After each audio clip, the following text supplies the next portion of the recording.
naye bwe baayingira kataba gwewo n'ekigo Suzaana yalabanga aloota obuloosi ate ye musajja wattu kyeyune ebigambo byamukalira ku matama. Waaliwo akasiriikiriro okutuusa omukulu omusajja lwe yagamba Suzaana nti okwetyebeka mu ttaka ng'atamanyi maliba gye gabeera. Ko Suzaana nti ndaba n'engoye ze ziizo. Ab'oku muliraano baayitibwa bukubirire batere bayingire mu nsonga. Mu kwewozaako kaawonawo yeerwanako nnyo n'atuuka ne kukonjera Suzaana mu bigambo ebimu. Ate abakyala kye babeeredde nnakyala Suzaana yadda mu maziga. Kyokka omusango okuggwa nga nnyina wa Suzaana ne Nakiganda muka muliraanwa baagusalidde dda kaawonawo okumusinga.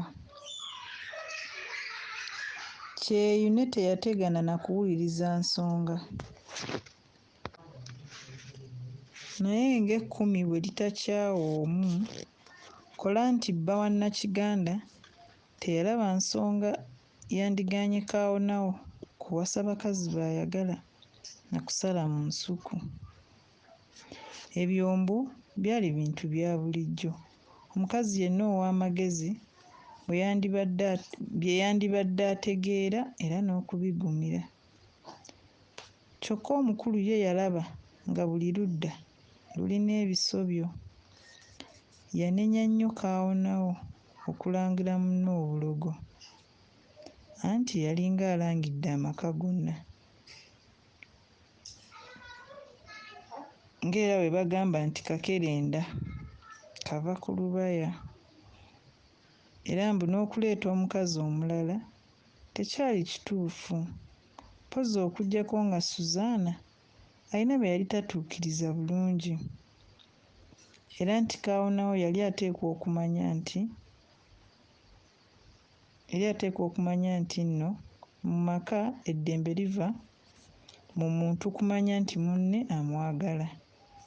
Ti nno okuggyako nga kaawonawo yali ayinza abakazi bombi okubaagala mu ngeri y'emu.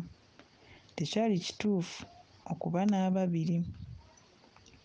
Kyokka ne Suzaana omukulu yamunenya nnyo olw'okuva mu nju nga tabuuzizza banne mbu nga Nazzikuno ekyo butemu bwennyini.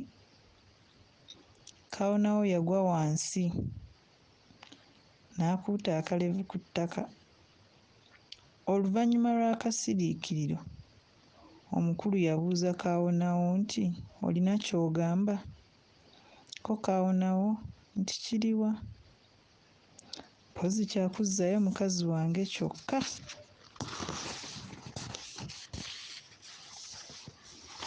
Naye kata Suzaana yeereme mbu ng'ayagala kuwummulako kasita munne yali tamulese mu masiga. Nakiganda ye yamusendasenda nti omuzadde tanyiiga atyo. Ti era ne bw'anyiiga atya omusajja oyo yali ssaalongo we anti abeera kuba mugumba tewandibadde amugamba kuddayo. Anti nga n'abakulu baalugera dda nti omukazi omugumba mbuzi ya nkunku.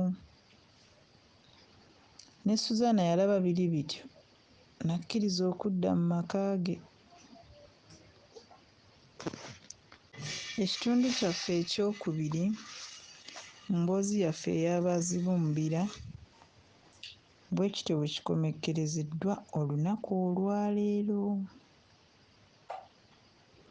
Era mwebale kumpuliriza n'okugoberera emboozi yaffe eno. Ate katulinde mu kitundu kyaffe ekyokusatu ekiddako mwe tunaalabira Bazibumbira ng'avumbamu. Mwebale nnyo mwebalire ddala okumpuliriza.